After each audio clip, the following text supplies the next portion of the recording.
Kuka löysi Pluton? Clyde Tombaugh löysi Pluton vuonna 1930.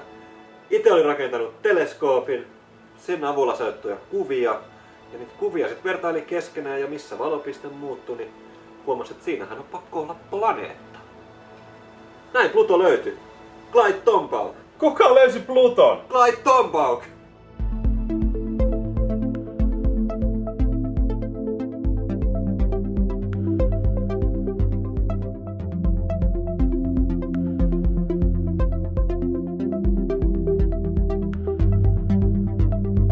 Tässä on meidän paras kuva Plutosta ennen tätä kesää. Tämä on Hubble ottama 3 vuotta ennen kuin New Horizons lähti matkaan. New Horizonsin vauhti on tällä hetkellä noin 50 000 kilsaa tunnissa ja sillä ei ole mitään mahdollisuuksia pysähtyä siihen Plutolle ottamaan kuvia tai jäädä edes kiertoradalle.